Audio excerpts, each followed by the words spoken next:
Bienvenue à tous à notre nouvelle série appelée Le partage des croyances, dans laquelle nous avons le privilège de parler à différentes personnes de la façon dont ils célèbrent et respectent leur foi. Alors aujourd'hui, je vous présente Padre Danny Perrault. Alors bonjour Danny, je vous laisse Oui. vous présenter. Bonjour, mon nom est le Padre Danny Perrault. Je suis présentement l'aumônier qui travaille à GFC Naples pour l'OTAN en Italie. OK, parfait, merci. Alors, de quelle croyance allez-vous parler aujourd'hui? Je suis prêtre catholique. Je vais vous partager ma foi catholique romaine. Alors, quels sont les principaux fondamentaux avec cette foi-là, avec oui, catholique, dans le fond? Le cœur de la foi catholique, c'est la personne de Jésus-Christ. C'est quelque chose que l'on a en commun.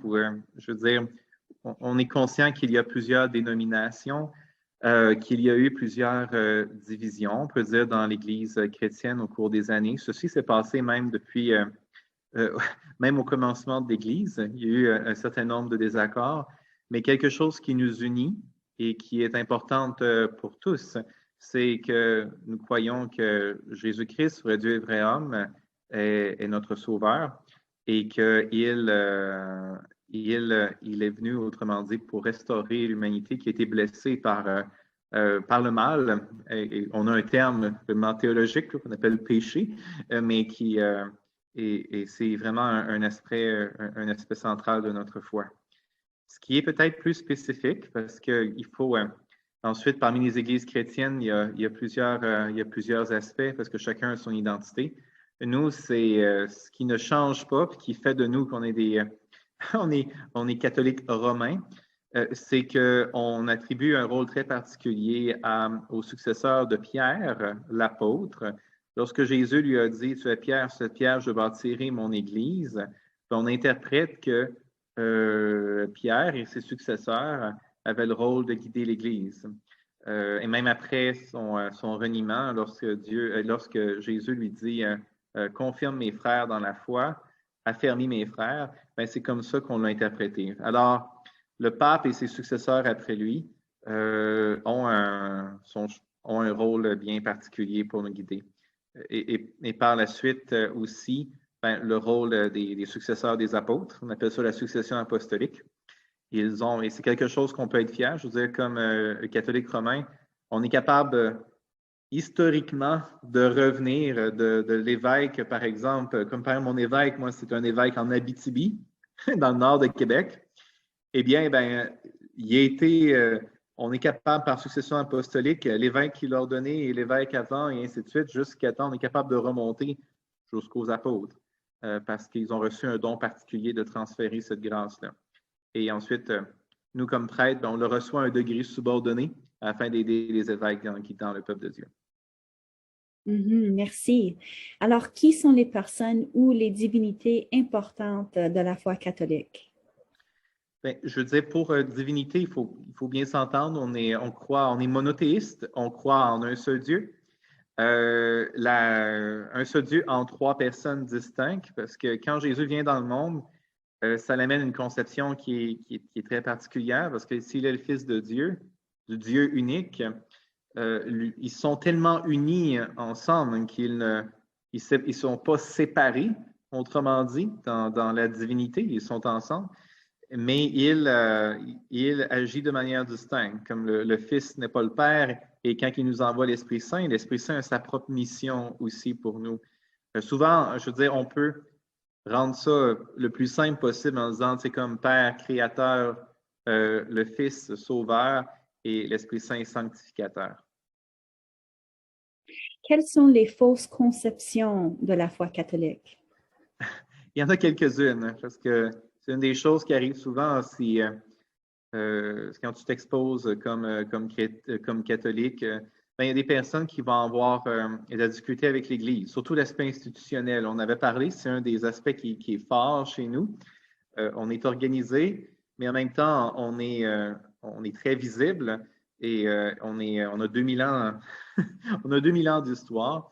Donc, une des choses souvent que les gens vont nous parler, c'est des actes mauvais ou non éthique ou immoral que certains catholiques ont fait dans le passé. Et la seule chose, c'est je comprends comment, parce qu'en tant que catholique, on est appelé à montrer je veux dire qu'on est des enfants de Dieu et qu'on va agir en conséquence. Malheureusement, on est toujours en combat avec les forces de ténèbres en nous aussi. Et la chose qui est difficile à expliquer, mais que ce n'est pas une excuse, mais il faut toujours distinguer le message. C'est quoi le cœur de notre foi? Ben, ce n'est pas de faire des choses qui sont immorales. Et la liberté des gens qui vont faire un peu en fonction de leur libre arbitre. Donc, ça, c'est un des aspects. Fait que, tu sais, des personnes vont nous parler de l'Inquisition, vont nous parler des croisades. Des fois, il y a des petites approximations historiques aussi parce qu'on interprète des événements du passé avec nos catégories d'aujourd'hui. Tu sais, il y a un petit peu de... Il faut faire attention à ce niveau-là aussi. Il y a des éléments qui étaient bien particuliers à certaines époques. Si vous lisez la Bible, par exemple, il faut tenir compte du contexte historique parce qu'il y a vraiment beaucoup d'éléments. Les mots ne veulent même pas dire les mêmes choses.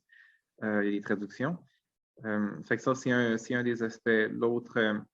L'autre aspect, c'est peut-être plus, des fois, les autres églises vont nous dire que l'on adore les saints ou encore qu'on adore les anges.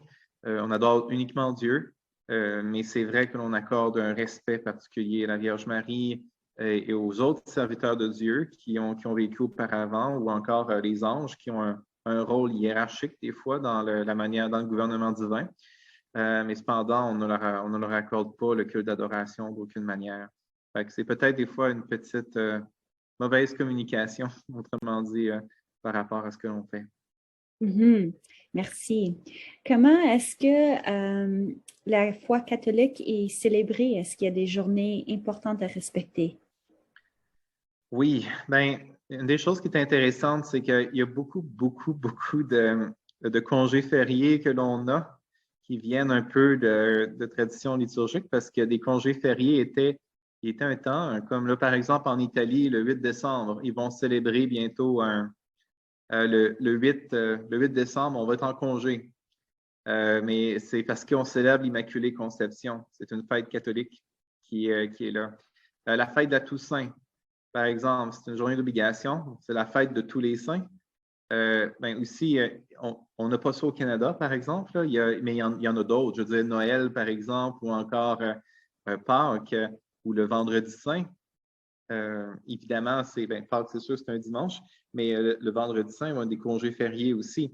Donc, il y a des célébrations importantes qui ont un soubassement religieux, même si aujourd'hui, nécessairement, on ne va pas retourner, autrement dit, et nécessairement insister sur la pratique de la foi. Mais je dirais les deux fêtes les plus importantes, c'est Pâques et c'est aussi la fête de Noël, parce que dans le calendrier liturgique, on accorde un grand déploiement et c'est vraiment des fêtes qui sont très importantes pour nous. Mhm. Alors, avec les fêtes, j'imagine il y a des repas, puis aussi des aliments traditionnels associés. Alors, est-ce que justement, il y a des aliments qui sont associés avec la foi catholique? Je sais que dans certaines cultures, il va en avoir. Je veux dire, je sais que quand j'avais, ça me revient pas, mais à un moment donné, c'est la galette des mages, par exemple. Et on avait, dans cette culture-là, il y avait un aliment particulier que l'on va mettre pour une fête en particulier. Mais honnêtement, contrairement à d'autres religions, je vois pas beaucoup d'éléments qui sont absolument essentiels pour la foi catholique. On va dire ça, c'est vraiment associé à notre foi. C'est sûr, pour la célébration de la messe, on ne peut pas changer la matière. Comme par exemple, la messe, on va célébrer toujours avec avec du pain de blé et aussi du vin fait à partir de raisins. Mais cependant, pour la nourriture, ça va être la nourriture de la culture, la culture ambiante. Je veux dire, la manière de célébrer les fêtes catholiques va être différente si vous êtes en Afrique, que si vous êtes en Chine ou que si vous êtes au Canada ou encore en France. Il va y avoir, donc, je dirais, c'est plus une occasion. Les personnes intègrent leur foi, puis ils vont utiliser leur propre leur propre identité pour pouvoir s'exprimer. C'est pour ça que la foi catholique a une dimension très universelle, c'est ça que ça veut dire, autrement dit en grec. Effectivement. Alors, quel est votre principal message à retenir par rapport à la foi catholique? Bien, le message, c'est premier. Si je parle de la foi catholique, c'est évidemment le message qui est central, c'est ce qu'on va dire dans Jean 3,16. Dieu a tant aimé le monde qu'il a envoyé son Fils unique, non pas pour condamner le monde, mais pour le sauver. Donc, ça met une perspective dans laquelle Dieu vient à la recherche de l'homme, un peu comme le bon pasteur va à la recherche de sa brebis. Fait qu'on n'est pas tout seul et on n'est pas les seuls intéressés à avoir une relation avec lui. C'est comme un enfant ou des fois, je ne sais pas s'il y a des personnes ici qui cherchent des fois l'approbation des gens autour d'eux ou encore l'enfant, c'est l'attitude qu'il va avoir, chercher l'approbation de ses professeurs, de ses parents, et ainsi de suite. La vérité, c'est que Dieu s'intéresse à toi. Donc, c'est un des réalités qui est très forte à l'intérieur de notre message. Puis ton salut ne vient pas uniquement de ton effort personnel. Il veut venir t'aider. Il veut venir dans ta réalité concrète. Il n'attend pas que tu sois parfait, autrement dit, afin de venir vers toi. Donc, c'est pour ça les gens que je leur disais souvent, il y en a qui ont du peur à entrer dans une église parce qu'ils ne se sentent pas dignes ou ainsi de suite. J'ai dit, regardez, on n'est tous pas dignes. Faites juste franchir la porte et c'est un lieu de guérison et de sanctification. On n'est pas parfait. Mais l'autre partie qui est peut-être aussi importante, c'est la liberté personnelle dans sa recherche de Dieu. Je veux dire, pour ma part, moi, comme padre, j'accompagne des gens de plusieurs horizons qui ont plusieurs questions. Et c'est important que cette recherche de vérité-là se fasse dans le respect de la liberté individuelle, puis aussi dans un désir de connaître et un désir une recherche de vérité. Autrement dit, je n'encouragerai jamais quelqu'un à adhérer à quoi que ce soit s'il ne se sent pas bien avec ça ou c'est pas clair ici non plus. Notre intelligence et notre cœur doivent aller ensemble avec notre vie de foi. Donc, c'est ça que je serais capable, c'est ça que je dirais. Des beaux mots, merci, Padre Perrault. Alors, où pouvons-nous en apprendre davantage? Pour la foi catholique comme telle, j'encouragerais les gens à lire le catéchisme de l'Église catholique de 1992, pas celui du Concile de Trente parce qu'il est un petit peu pas à jour, mais 1992. Il y a aussi une version abrégée, l'abrégé du catéchisme de l'Église catholique ou la version pour les jeunes, qui est plus facile à lire et sous forme de questions. Donc, souvent, si vous voulez, avec des questions très spécifiques et vous avez des références à l'intérieur. Fait que toujours bien d'avoir un livre avec des références parce qu'après, vous pouvez faire votre recherche par vous-même et aller plus loin si vous voulez voir les pères de l'Église ou encore des différents écrits. Donc, c'est quand même un bon début. Sinon, j'encourage les gens à lire la Bible, autrement dit, avec un cœur ouvert parce que je crois qu'on croit que c'est la parole de Dieu. Donc, si vous prenez le temps de... Excusez-la. Si vous prenez le temps de la lire, commencez peut-être par l'Évangile de Marc, qui est peut-être le plus court, le plus concis, puis qui parle spécifiquement de la personne de Jésus. Donc, je serais porté à vous dire que ce serait deux bons débuts. Merci pour votre temps et votre expertise aujourd'hui, Padre Perrault. Je pense que nous pouvons tous dire qu'on a bien appris quelque chose. Alors, vraiment un gros merci et à la prochaine. À la prochaine. Merci, Amanda.